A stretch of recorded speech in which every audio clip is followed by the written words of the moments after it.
KNAC.com, coming straight from the motherfucking sewer. 1720 here in Los Angeles. I'm here with Steve Asheim, SickDrummer, fucking extraordinaire for the band Deicide. How you doing, Steve? Good. Thanks for having me, Francisco. Thanks for your time, man. Big fan. Deicide fucking killing it on the Banished By Sin tour. You guys just released a phenomenal fucking record through Reigning Phoenix Records. How has been the response so far for the record? Yeah, the response has been great. You know, we got a lot of great reviews for the album, and, you know, we did some good videos, and people were really digging those. And, you know, as we go out on the tour and playing the new songs for people, been seeing how they know the songs, you know, they're responding to the musically, they know the lyrics, singing along, so they're really accepting the new stuff right along with the old stuff. So it's been a great response so far. Yeah, we're digging it. Fuck yeah. It's like, it's easy to say, like, every release you're kind of like, oh, this is the best material, but like, no shit, like, this is like, and I'm saying it again, it's like, this is one of the best albums of 2024. An astounding performance by all you guys. Thank you very much. Like I said, we put a lot into it, and we're glad everyone is liking it so much. Yeah, my understanding is, like, you have a pretty good team, not just the band itself, but behind you with Reigning Phoenix, and like, tell us about, like, this the besides you and Glenn, of course, that have been doing it for years together. You guys already have the greatest fucking chemistry. Like, who else is with you now? Well, you know, we have Kevin, who's been in the band now for 10 or 15 years. You know, it's hard to lose track once you get that far along. He's a great writer and a great part of the band with his rhythm, and he's been getting a lot better with his lead playing too. You know, it's impressive to hear. And we just added Taylor, you know, right before the Legion anniversary tour, 2022 or so. We added him, and gosh, it's been a couple years already. He's a great part of the team also, you know, great songwriter. He used a few of his songs for the new record. He's a great player live, too, can nail it live, you know, just like the album. So that's a great thing to hear happening, you know. And, you know, like I said, we got a great label with us now. They're very supportive. And we're just looking to, you know, see what we can do for the band to make, you know, just make things better and bigger as we can do. You know. Okay, last night you guys were in Fresno. How was Fresno? Yeah, Fresno was crazy. You know, it was a weird stage. You know, they had some technical issues on stage, but we seemed to overcome it and get through. You know, we nailed it at the end of it, so it was good to happen. You know, we're at 1720 in Los Angeles, fucking seedy-ass fucking neighborhood, but where you're going to have a fucking better place for fucking death metal. Now, talk about the songwriting again. Like, so you guys, because you were one of the, like, primary songwriters throughout this whole time. Now you're, like, sharing duties and stuff like that. Yeah, well, you know, I kind of stepped in to fill a void in the writing team there when I had to, and was happy to do it.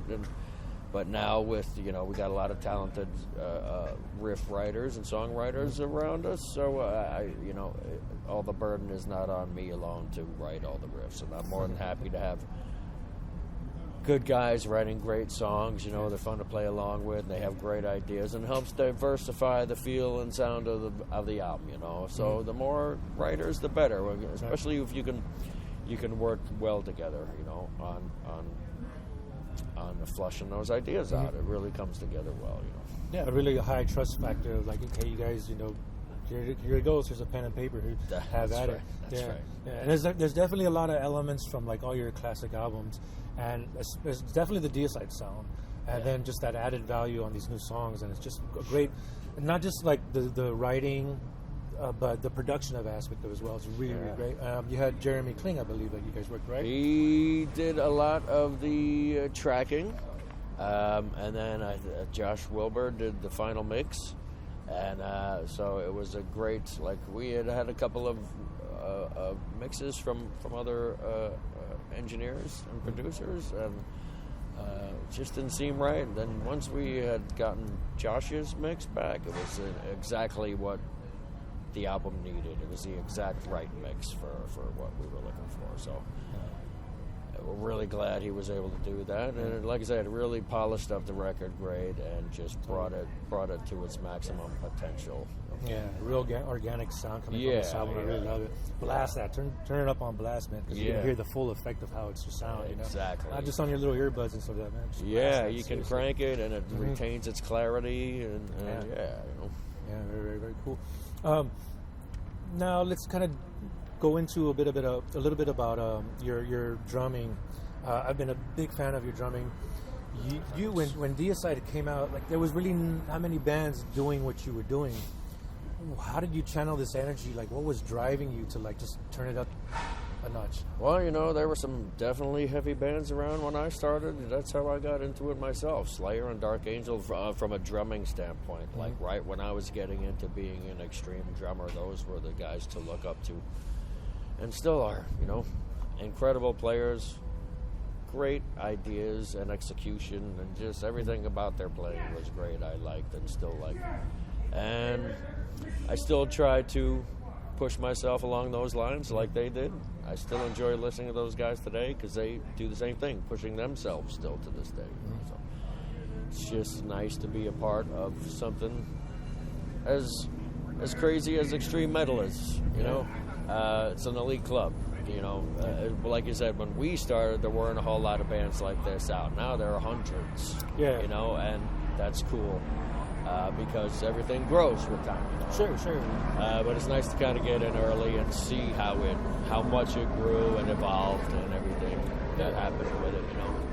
It's an interesting thing to have seen. It's a good thing to be a part of. Like a very unique style again, because like nobody was doing it, and like influenced so many drummers, me especially. Like just watching your playing. The touch, just the smoothness of like your playing has just always been phenomenal. I love that you're one of the drummers that still has their stuff high. You know what I mean? Right. Where like some of the drummers, like they have it low and they're kind of like over it, but like you have your stuff high, your cymbals high, and that's kind of part of the metal look. I think is like having your stuff high, where you're just kind of reaching for it. You know what I mean? Sure. Your posture. I always tell this to like students too. Like your posture's a big deal about it, man. Like it keeps you in the game, right, for a long run. Sure. Yeah. If you've been doing this for a good while, what do you credit it like that you've been healthy and been able to do this for such a long period of time? Relatively clean living, trying to stay relatively healthy, not to straight edge or anything, but through the years I've certainly managed to maintain a good physical approach to it and not let anything tear me down physically that would inhibit me from playing at that level, so definitely just stay strong mentally and physically and keep your head clear so you can perform well, Totally. Yeah. Was there ever a time in your drumming and through your time with Deicide that you kind of hit a roadblock or were struggling with something in your playing, and if so, like how did you overcome it? Like I said, back our first 10 years or so, where we were kind of innovative in our approach, and then as like we were considered fast, but then other bands started coming out that were even faster, and so around that time I was like, wow, it's time to try to like they say, go woodshed it. It's time to keep up. So like increasing my speed up to what these other guys are doing. They're breaking out BPM counting drum pads, gauging how fast their single strokes were and all this craziness.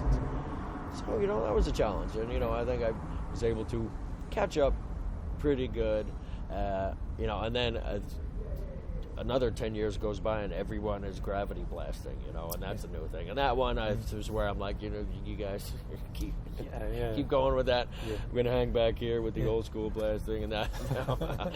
Good luck, man. I'll see you guys up the road. Yeah. Traditional sound, like it still works because it's I use the word organic. It doesn't sound so mechanical where you're just blasting away.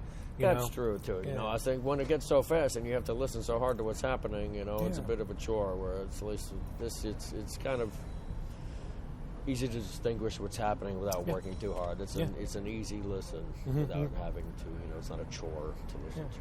Especially when it comes to recording too. Like even though technology has come a long way, the drumming aspect of it, where like to have every single stroke and every note come clear is really difficult.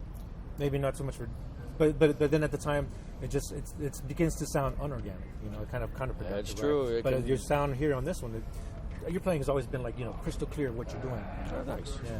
Well, I tried to just have the drums not take over the song, but just complement it, but definitely guide it and enhance it, but not take it over. Yeah.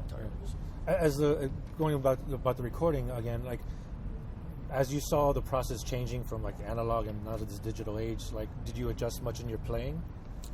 No, not really. I've always just kind of played, and the people who are doing the recording part, that's their job. Let them worry about that. I'll worry about my end, and we'll see in the studio. Yeah. So when you were a kid, like getting into like metal music or rock and roll, like what was it that kind of drawed you into like, okay, I'm gonna pick up the sticks and then test this out? Like, was music kind of in your blood? I always had an attraction to it. And just drumming was always instantly the cool thing that I was attracted to initially, and still am. And just drums are cool.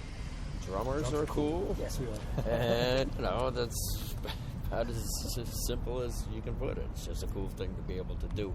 Not everyone can do it, Right. So it's cool to be able to, and then to excel at it, and people like it so much is really awesome. Yeah. Now, going back to Banished by Sin, it's easy to say like every song is your favorite, but are there any ones that like that you particularly stand out to you? Some that you're going to be playing live today? Yeah, we have a few picked out that we play live. Usually 3 to 5 that we can choose from. And there are some that we were working on that we haven't started playing live, but I'd like to. It's just I like the light defeated, like drum wise. It just has the way the drums flow through the song and build and flow. It's a really cool song to play on drums. So if you like to work that one in the set, it just feels cool, and it's like easy. Like some of the drums on some of these songs are hard work. And so this one, while still being heavy, is a little easier to play. It feels anyway. I like that part about it. Yeah. We mentioned Legion a couple years ago. They came through LA, toured the States, and you guys revisited the Legion album. How was that in relearning a lot of the material, songs that you probably never played live, some that you haven't played for years? There were some that we had never played live, that's right, and exactly. Some we hadn't played for years, and so bringing those back up to speed with new players, it just took having the guitar players able to hear and play the riffs accurately and in time with us. And once we had that in there, relearning those songs was kind of a cool experience, because we actually got them to better sounding than originally we had recorded them. That's awesome. So it was fun, and then when we thought it was such a task, and then once we did it and we're doing it nightly, it was like, wow, what we thought was so hard now has become routine. It's like that's just what enough practice can do for you. Yeah. We were there for that, and that was an amazing show. So yeah, really cool if I can fun. see that show. Thank Is there any thought of like doing another record from beginning to end? Yeah, we'll see. We were thinking about doing a Once Upon the Cross tour for its anniversary, but, honestly, we do a lot of those songs already in our sets all the time. We do at least 5 cross songs. That's almost the whole album already. So I don't know about that one. We'll see what happens. People kind of like serpents. We'll see what we can do, but, we'll kind of see what presents itself and what is a good idea at the time. If people have a particular want for anything. Right. So we got gear nerds that watch. Tell us about your drum setup. It's a D drum. It has deep concert toms, 10 by 10, 12 by 12, 13 by 13, 16 by 16. Sometimes I go with a 13-inch snare. I think tonight I got a 14-inch snare, 14 by 6, usually. Remember people were going with the piccolo snares 10, 20 years ago. I never got into that. It was like a nice deeper snare. It's fatter sound, All right. Peisty cymbals, they've been good to me. They always sound really good and crisp, and they cut through, Go with the Rudes? Or? I have a couple of Rudes. I have, forgive me, I don't remember the model name. Yeah, you're like surrounded by cymbals. Surrounded by cymbals. There's some 809s, I think. They're kind of like the new Alphas. Okay. They're a little darker groove in the metal. They really cut through. And then I have these studio cymbals, a little thinner. I forget what they're called too. I'm not great with the gear names and stuff, but great set of cymbals. And the kick pedals you use. kick pedals. I just got some new ones today from Axis. Oh, sick. Zed came down and swapped out. I had a pair that needed some maintenance, so we brought down a fresh pair. That's awesome. They hooked me up with they etched our Deicide logo on the pedal board. Sick. So that's awesome. And like I said, they're just really smooth, great triggering. The E-kits are a great triggering mechanism, I prefer over like an acoustic trigger or whatever. So. Yeah, TM2 for the brain, Yeah. Kind of drumsticks. Vader, Rock. Nice. I think they're a 2B, a little bit bigger. And, that kind of rounds it out. From top to bottom. Pearl hardware, I like that. It's good. Pearl rack, and hardware, boom arms. And it's just really good, sturdy stuff, nothing's moving anywhere, and it's durable. Yeah, it's all solid stuff. You got to have a solid thing. And I always tighten everything down good before every show. Sure, of course. Yeah. Because you definitely will, man. Because Hurricane Steve-O's rolling through, and you got batten down the hatches. Yeah. You got Steve Asheim, SickDrummer from Deicide, Banished By Sin tour here in Los Angeles at 1720. About to throw down. I had gotten to talk to Glenn before the release of the album. That got a lot of attention, and I'm sure this is going to get a lot of attention too. Briefly, we had talked about like how, you guys have seen this, where like the metal, not just in the music, but kind of the let's say the visual aspect of it, of like people that don't really like look the part too much, and that's kind of, to a degree, that's really important. I'm one of like, I'm all about the long hair. We're all about the long hair, wearing black and stuff like that. Whereas like nowadays, it's like, people just,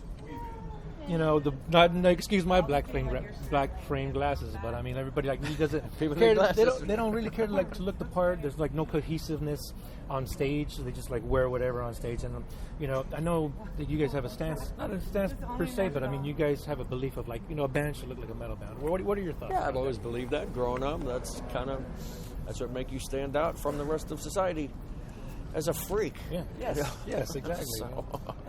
But then again, I also how people can rebel against even rebellion. It's like I'm going to be a freak that doesn't look like a freak, or I'm going to, who knows what people are thinking. There's all kinds of thought processes out there and how people want to go about things.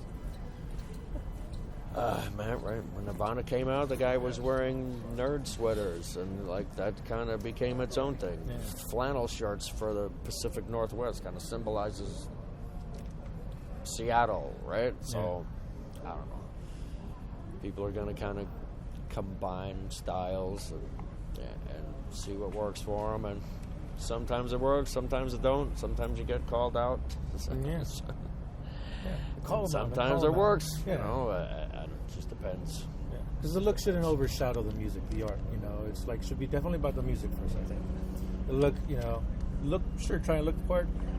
But I mean, don't let it overshadow what you're doing, Because then it takes away from the art, I guess. Well, we never got too experimental with our look. I mean, we're just a bunch of long-haired metalheads, and that was always seemed to be enough for us. We never went too overboard with on-stage theatrics or costumes or anything crazy like that. It's just that was never my style. I was just always let the music do the talking, and that should be enough, Totally. Steve Asheim, Banished By Sin, the new Deicide record out now through Reigning Phoenix Records. Pick up that shit. Come see him out Thanks, on tour. Everybody. Yeah. Steve, you have any words for fucking everybody watching right here? Yeah, thanks everyone for your support and interest over the years and keeping the band going with, getting into our records, coming out to the shows. It's been keeping us alive. So thank you. Hope to keep seeing you coming out. Totally. KNAC.com. Thanks for checking in. Francisco here. Thomas behind the camera. Alex, Kenny, Steve. All right. Cheers. Cheers. Thank you.